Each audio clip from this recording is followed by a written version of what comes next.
after you've done all your beautiful Photoshop animation, you're so proud of yourself, you're so ready to just put it all together, we go into After Effects. Now, let's find the file, animation, workshop. Oh, there she.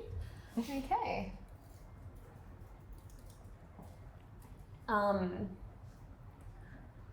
Okay. Let's just open this.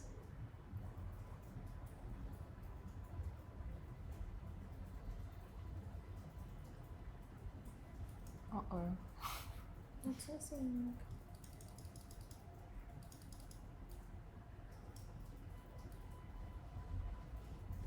The transition, that's okay. I can,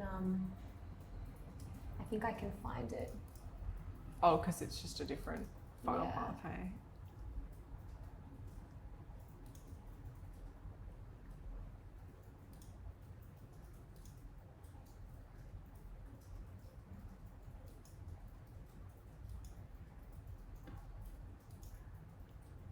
Yeah. Beauty.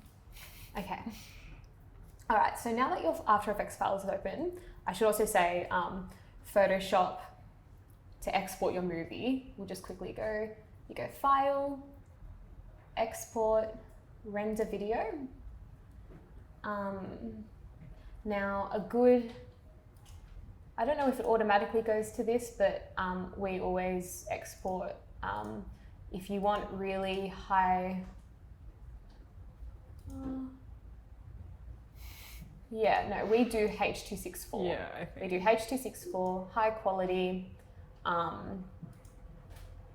keep all the document settings as is, make sure if you want to export just a particular section, you can choose that, just do all frames, and then click render. I just want to check auto, QuickTime, yeah, no. H.264 is the way to go. There we go. So once you've exported that out, you've got your files, you bring them into After Effects. And by double clicking in this section here, there's the import options and you just find them and put them in. So what we're gonna do is we're gonna go into here. So once you start, you'll have your movie files imported here on the little left hand side, like your library, and you just like drag the file along. So we did scene 1, drag her in, and then this transition we did on Photoshop, but we exported it as a PNG sequence, which means that here, it's all, each drawing, each frame is its own PNG file. PNG, saving it out as a PNG means it can remain like with a transparent background. So I can put it in here and it's gonna sit over the top of it.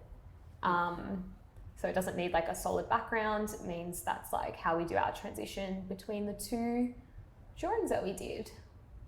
So something like that's really quite easy, and there's a bunch of tutorials online on how to export out a PNG sequence.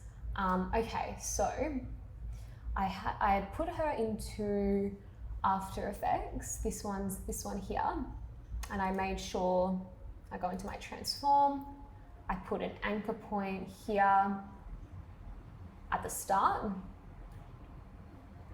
and then I decided at around 3 seconds, I want the pan to happen. So I put another anchor point here, and then I said, well, I want the pan to stop after about 9 seconds. I want it to be at its destination. So I put another anchor point here by clicking this, which is essentially like putting a putting a keyframe, keying it. I put one here, and then it kind of just does it for you. It like works it out. You can see the little dotted line in the middle. So that's the path it's taking from up here to down here. So that's where it ended up. Again, put the PNG sequence, and then Ella's, I did the same thing with the anchor point and keyframe, but just across rather than panning down. So again, that's like pretty easy to find a good like tutorial to do that. But what I really want to show is how we got the, in the concept art file, how we had the grain and the surface blur, how to actually do that in After Effects, because you can't really keep those qualities when you're exporting it out like from the animation layer on Photoshop, because you're gonna have to do frame by frame. You know, how we select it all, duplicate it all, it's just really time consuming. So it's good to do it in post. So we've got our layout, we love it. We highlight all of these, and then we right click, pre-compose, and it's like putting it in its own little file. I've already did that, so I'm going to go back here. So I pre-comped it, and it kind of creates its little, it all sits together, they're grouped. So now I can make adjustments on all of them together rather than doing it all on each individual one. So I took the pre-comp layer here, and I went under effects, and I typed noise, and I dragged the noise in. You just go like that, and that opened. You go effects control up here, and that opened noise. And again, it was like how we did it in Photoshop. I added 8% noise this time, and I think it brings a nice quality. And then what I did was I was happy with the noise. You go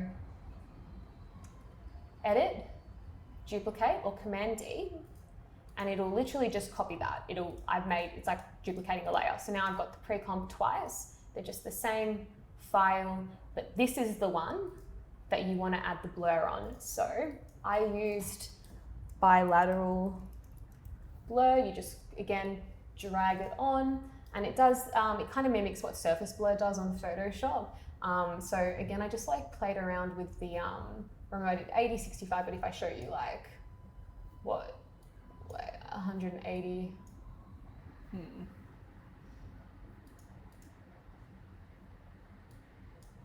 Like you can see how blurry it can go. So I did that to get the blur, but what I've also done is you right click here, you go blending mode, and I made it linear light, because before it looked like that, and that's on its own. It's not being affected by the layer below it. It's just like at 100%, that's just the layer, but we want to have some of the non-blurred layer obviously show through to make it look more like a glow rather than just a blur.